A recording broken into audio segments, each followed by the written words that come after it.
Well, hi, and welcome to one of my favourite topics in the Active Mums Academy, and that's essentially around female hormones, nutrition, and the metabolic impacts that we have from our hormones on our body, and all those things that make us woman, make us female, make us who we are. And so I really want you to understand these thoroughly because they can impact so much about how you perceive yourself generally, but also how that impacts your activity, your exercise, whether you're focusing on wanting to lose weight or not. Understanding these hormones and metabolic impacts is really helpful. So firstly, I would like to just highlight that women in research has really only actually been a fairly recent thing. So it wasn't until 1986, 1987 that the American Institutes of Health established a policy that encouraged women to be included in clinical trials. And in 1977, there was actually a ban including women of childbearing age in trials due to fears around birth defects. So you might think that, the medications you're given or decisions that are made medically are well founded on research that involve you. They're probably not. So perhaps that's helpful to understand that research into women's health, hormones, and even now that understanding of how those hormones impact activity, nutrition, that's all in its infantile stages.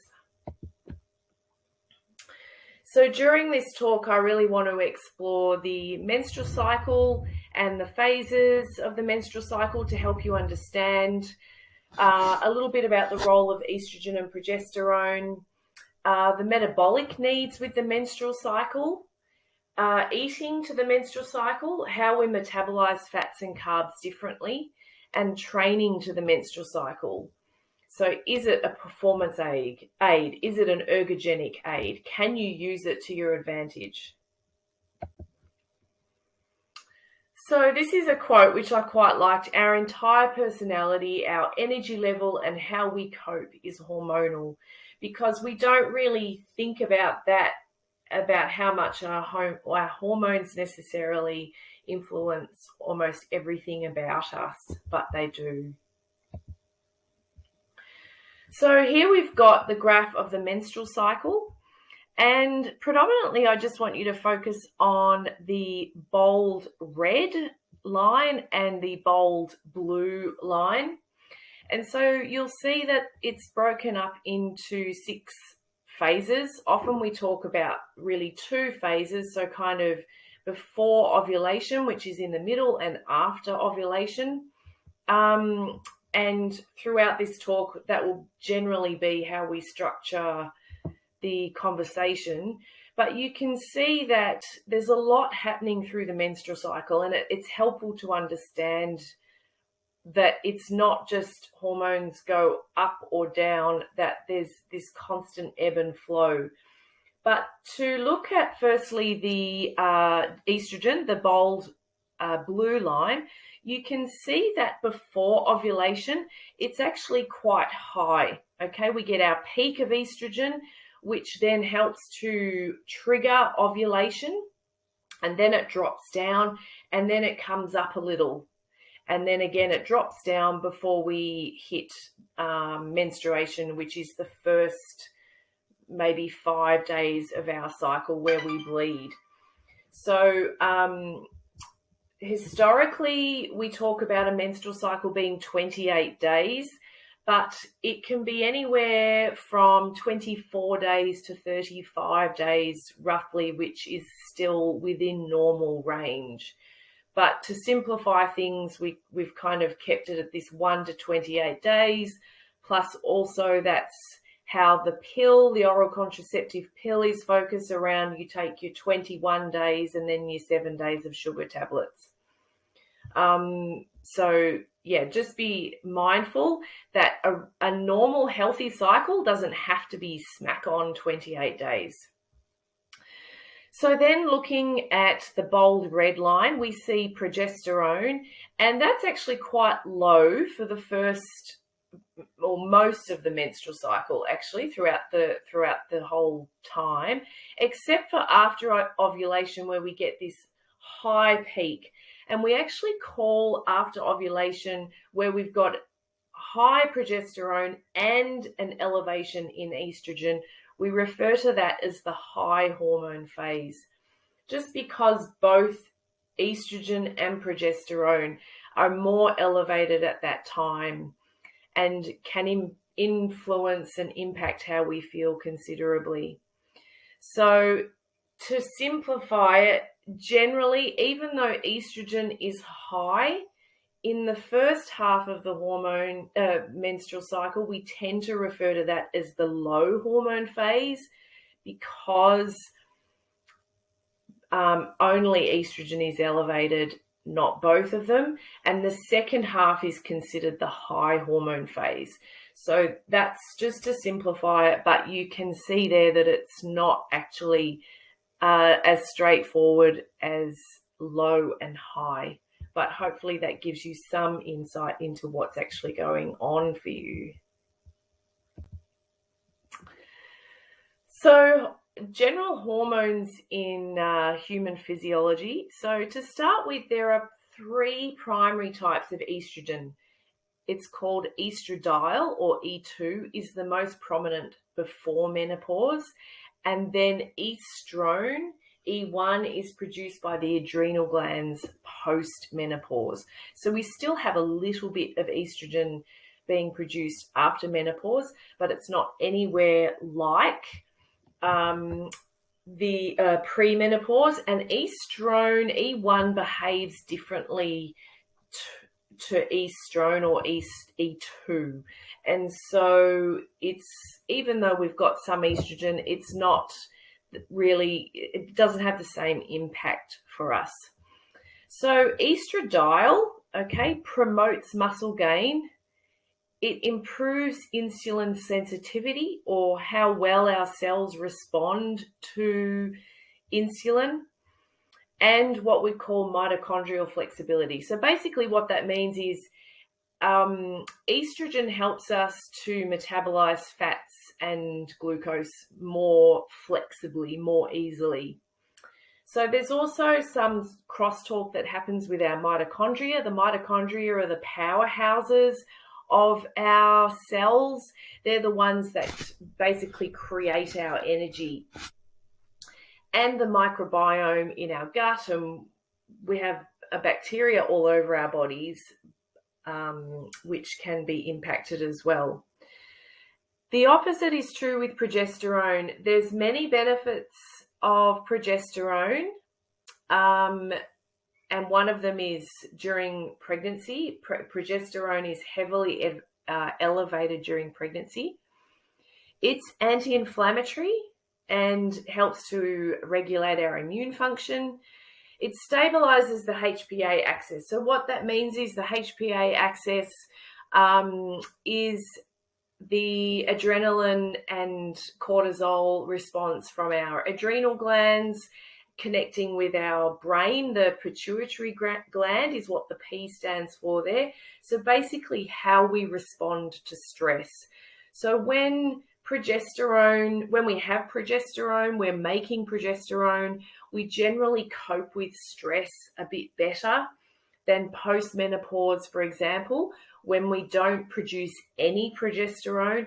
And often women find that they have higher levels of anxiety post-menopause, and that can be as a result of having no progesterone. Progesterone also supports thyroid function, your brain, and your bones. And so sometimes as you're perimenopausal, so maybe after 35 onwards, if you're depending on genetics, is largely what determines when you enter perimenopause. But sometimes progesterone or the lack of it can impact brain fog. Same with estrogen as well, and can impact thyroid problems if there's instability with these as we transition through perimenopause. So with this slide, I hope you can see that estrogen impacts the whole body. There are estrogen receptors in basically all areas of our body. And estrogen receptors activate the off and on switch of many genes. Estrogen also acts as a switch for other activation pathways. And before estrogen was ever considered a female hormone, and we lumped it in the oral contraceptive pill and thought that that's kind of all it does, it was really a metabolic hormone, and we considered it far more important in many ways than we do now. Estrogen is also produced by the placenta and fat cells. Fat cells tend to produce E1 estrone, which is problematic. And our breasts also produce estrogen, as well as the ovaries. So the highest level of estrogen is actually in the brain, in the hypothalamus. And that's one reason why when you're going through perimenopause and you are postmenopausal, this feeling of struggling with recall and things like that, estrogen is a big part of that, and that's because of how concentrated it is in the brain, as well as impacting every cell in the body. So estrogen stimulates the growth of the ovaries, smooth muscle growth in the reproductive tract, the endothelial cell health. So the endothelium are the cells that line the inner lining of the blood vessels, and estrogen also preserves bone. So fat cells producing estrogen is one reason why being overweight can also be problematic and account for other hormonal issues. So E3 is the least active form of estrogen. We've sort of brushed over this, but if you remember, I said there are 3 different types of estrogen. But it has been found beneficial for vaginal symptoms of menopause, dryness and thinning, and urinary incontinence as well. So when carbohydrate is too low, E2 or estradiol, the predominant estrogen in the body, that drops, and then there's a rise in estrone, E1, and cortisol. And then progesterone is converted to cortisol, which converts signals for fat storage.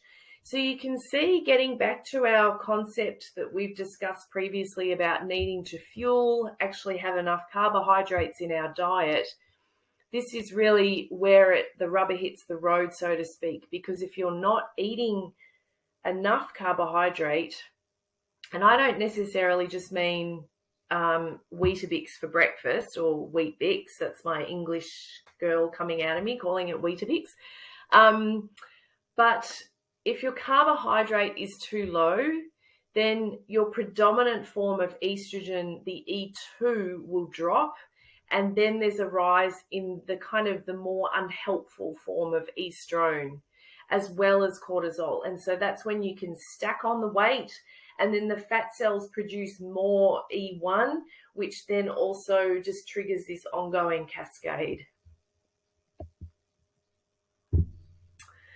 So to flip over now and talk about progesterone, it's produced by the adrenal glands in response to stimulation from the brain in a brain hormone called gonadotrophin releasing hormone. It's also produced by the ovaries as well as the corpus luteum in the early days of a pregnancy, and then pregnancy later on the placenta. So the corpus luteum is the sort of the sac that is where the egg is released, and then as that shrivels, if there's been no pregnancy happening, then you get a subsequent decline in progesterone before you get your period. So one thing I want to say is with the oral contraceptive pill, we call it progesterone in the oral contraceptive pill. However, it is chemically more like testosterone and can cause similar issues. So that's why you can often get weight gain and other problems being on the OCP, and you don't also get a period on the pill. So when you take your OCP for 21 days and then you stop it, or you take the sugar pill for 7 days, that's called a withdrawal bleed. It's not a menstrual cycle bleed that has occurred because you've been cycling. When you are taking the oral contraceptive pill, you're having the same amount of synthetic hormone given to your body every day. So you don't cycle, it's just kind of flatline. You then take the sugar tablets, which of course don't have any active hormone in, and then so your hormone levels plummet, and as a result you bleed. But it's not actually a menstrual cycle bleed, and it's important to know that when you're on the pill, you're not cycling normally like you do. It's designed to inhibit ovulation, and you don't get a period, you get a withdrawal bleed. They're very different things.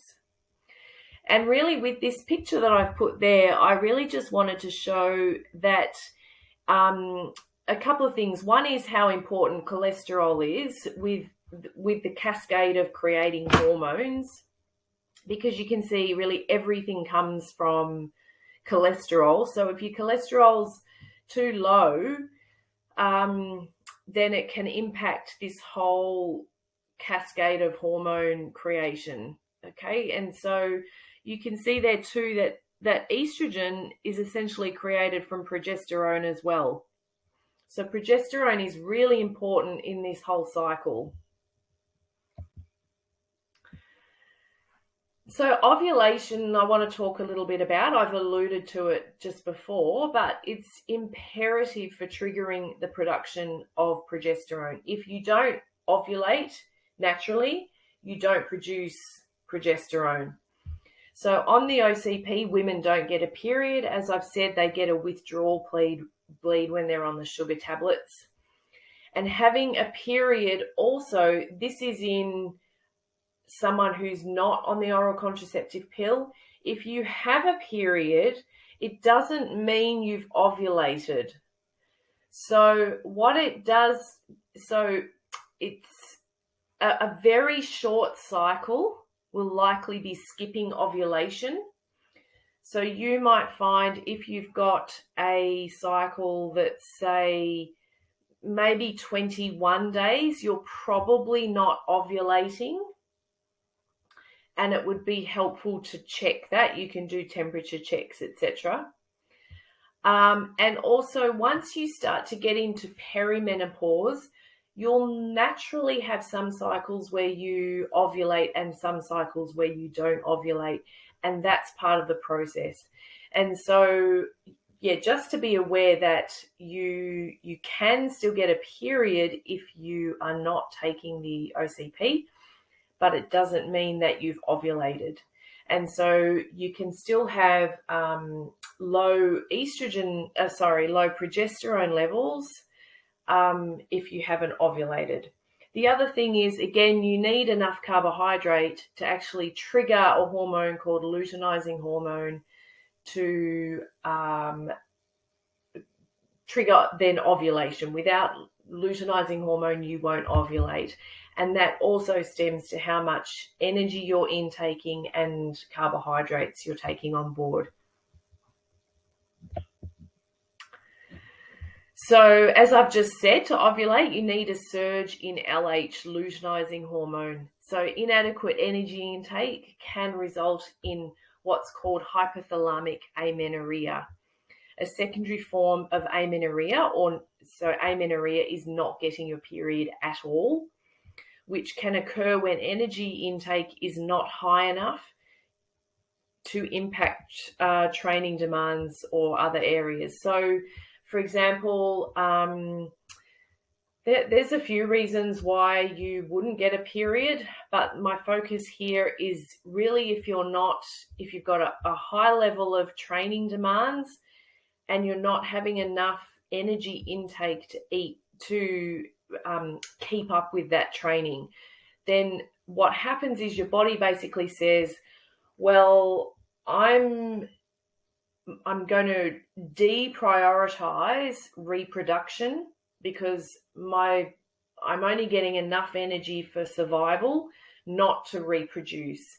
And so it shuts down some of those hormonal processes so that you're not going to end up pregnant if you don't have enough energy coming in. It's this fabulous, historical mechanism that's in place for us to protect us from periods where we didn't have enough food to when we do have enough food.